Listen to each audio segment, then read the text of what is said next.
Hi, welcome to another episode of Ageless Women Cooking with Dana and Robin. This recipe, Robin and I have been talking about forever. She's raved about it. Who doesn't love pizza? I love pizza. But, you know, that crust, it can really add the calories. It can add, you know, the gluten, grain issues. Oh, I can't even eat a piece of regular pizza without having some sort of problem and reaction to it because of the wheat. And as most of you know who follow us, we're really encouraging women toward less grains in their diets because, you know, every time you turn around, you're getting grains. So we want to give you healthy alternatives. So what are we going to make the crust out of is the question. We are going to make the crust out of cauliflower. Now, there are a lot of recipes out there for cauliflower pizza crust, and I have tried many of them. And some of them are delicious, but I had a hard time finding one that wouldn't fall apart completely when I picked it up.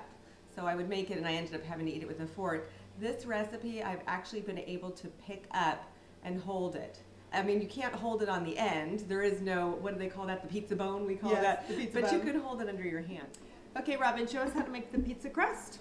Okay, so here I have a cauliflower that's already been pre-riced and cooked. Now what I mean by that is I took a whole head of cauliflower. You want to make about 4 cups of riced cauliflower, and that's usually about a medium size head of cauliflower. So you wash it obviously, and then you want to take the stems off and cut it in chunks because you can't throw the whole cauliflower into the food processor. Once you have the chunks cut up, I usually will do the food processor, ricing it in the food processor in 2 batches. You use your S blade in your food processor, and you just add half the cauliflower, turn it on, and pulse it. Pulse it maybe about 30 seconds until it's actually going to look a little bit smaller pieces than what rice would be the size of. It actually looks more like couscous almost, doesn't it? Yes, I think so. And lastly, you are going to cook this. You can either cook it in the microwave for about 8 minutes, or if you want to boil it on the stove, put it in boiling water and allow it to cook for 5 minutes and then drain it in a colander. And I would just say one thing about microwave cooking, the biggest risk is what you cook in and what you put on top. So you can see that Robin used a glass Pyrex type of a container. If ever you need to cover something because you're afraid it's going to explode, you can cover it with something like parchment paper, a paper towel. Just stay away from the plastics. That's the most dangerous thing. Okay, so here we are with this nice riced cauliflower that it does look like rice or couscous. Like couscous. Yeah. Now look, it looks like couscous, and you would think you could just start making your pizza dough right from this, but you don't want to do that because there's still a lot of water in there still, and especially less water if you've microwaved it. If you did it on the stove and you drained it in a colander, there's going to even be more water. So one of the advantages then of the microwave, if you're not opposed to a little bit of microwave cooking, you're going to have a lot less liquid to deal with. Okay, so what we're going to do, I'm going to pull this back a little, is we are going to take a dishcloth, clean dishcloth, or we have a cheesecloth here. But it could be a regular dish towel. Anything, just something fairly, you know, thin, not terry cloth. Okay. You know, yeah. It's just going to be really hard to get the pieces out of the terry cloth. But why not paper towel? Because it's going to stick more, and it's just better to do with a dishcloth. We are going to use paper towel afterwards. Just dump it? Just dump it. Alrighty. Let me just get the remnants out here. It really seems dry to me. It seems dry. But, I mean moist, but not, there's no liquid at the bottom of this container at all. Now this has been cooling for a little while, which is good because the first time I did this, I took it out of the microwave and I immediately put this in here, and as I was squeezing it, it was burning my hands like crazy. So then I'm just gonna take it up and I'm going to start wringing it out. So I'm going to squeeze out the moisture. Normally I would do this over a sink. I just want to show you, it didn't look like there was any juice in there. Wow! But, I mean, this is just insane how much water is still in there. So you really want to just keep squeezing. And I like the thin dishcloth because of this. Yes, yes, I The can see. thicker the dishcloth, you're not able to get in there and just squeeze. Now, wow, shake that it is down. a lot. Oh, there's more water. coming, and there's more. I mean, look at that. That's, how much do you think that is? That's at least half a a cup. Easy, and I'm Yep. going to get more. And that's, again, she cooked in the microwave. There was no added water at all. No. Look at that. Yes. So this is a key. If you don't want your cauliflower pizza crust falling apart and soggy, you just squeeze and wring it out like you're doing the wash. Okay, I've finished squeezing and squeezing and squeezing, and there's almost a cup of liquid that has come out of that. hey, if you're making some soups this fall, use this in your stock. You know, It's cauliflower, great vegetable yeah, stock. it's a cruciferous vegetable, high in anti-cancer fighting phytochemicals and other nutrients. Might as well not waste it if you have something you can use it for right away. So You can freeze it. you absolutely could. You can add It's it your to own your bone broth. vegetables. Yeah. Your own vegetable stock. Okay, so what's next, Robin? Okay, so the other thing. Now let me just show you what we've got out here. Got to open. Oh, it starts to look like dough. It really it's so does. squished together. Now Now, look at this.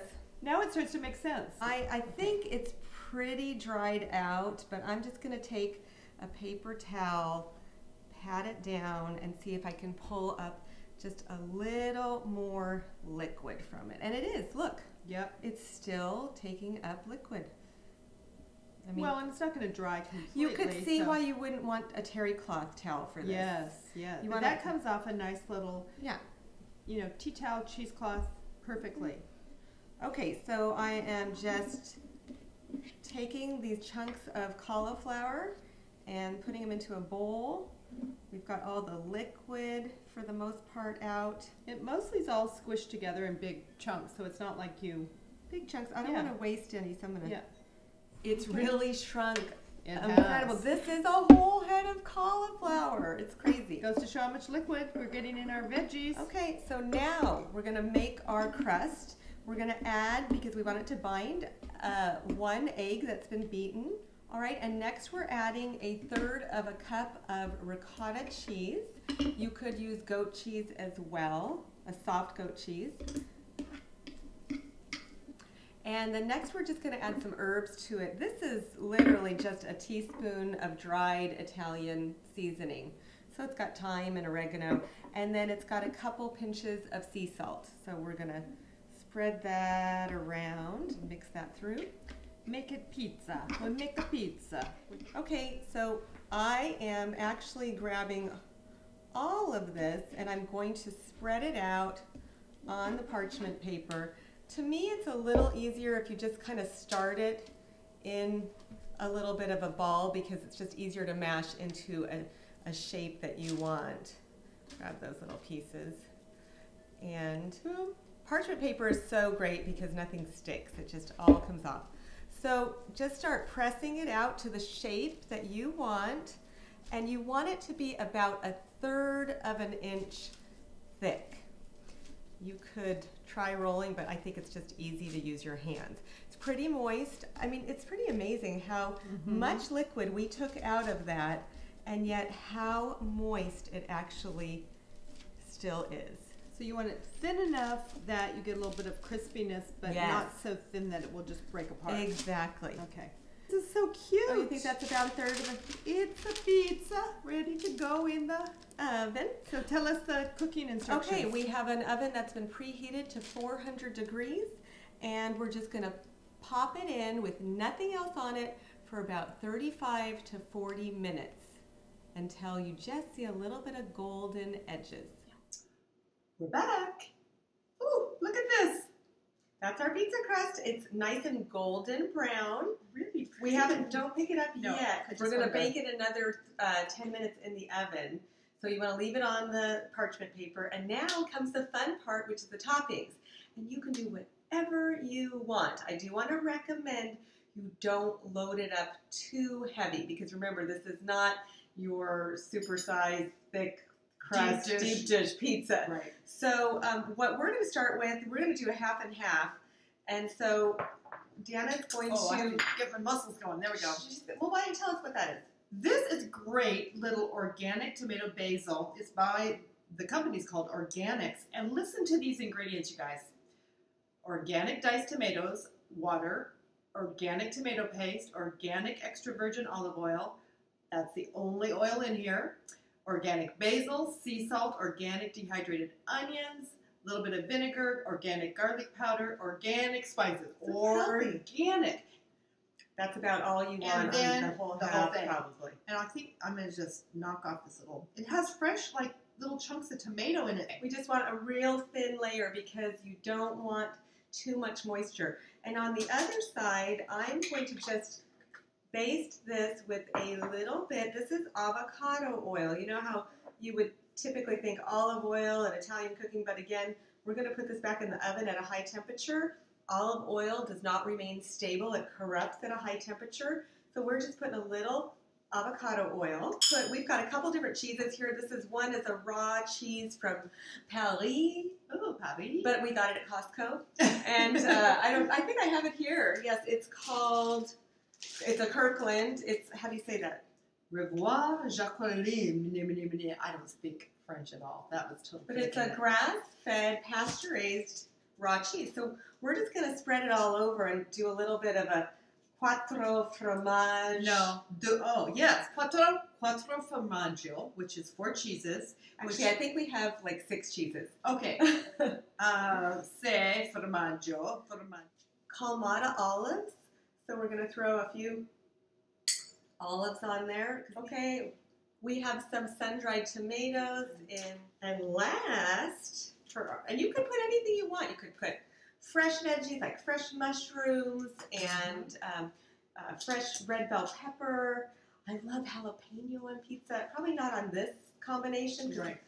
And this is kind of an Italian combo. We're going to put fresh basil. Yeah. Next step is going back into the oven for 5 to 10 minutes until it's all bubbly, and we may even turn the broiler on for the last couple minutes just to get it really bubbly, hot and fun. Mm-hmm. Okay, here we go. Okay. I wish you were here to smell this. So good. The cheese. I actually want to taste the crusty outside edge first. What are you going to taste first? I'm going to taste the center. Okay. Mine has big chunks of sun-dried tomato. Because once we get it in our mouth, we won't be able to talk. What do you think? Mm-hmm. It's very hot. We literally just pulled it out of the oven. We probably could have let it cool for a few minutes, but you know us, we're impatient. Delicious, right? Or what do they say in Italy? Buon appetito. Buon appetito. Because in Italy, every word ends with a vowel. That's why they talk like this when they speak English. Because pizza. And 2 pizza, pizza. Pizza, pizza. Enjoy.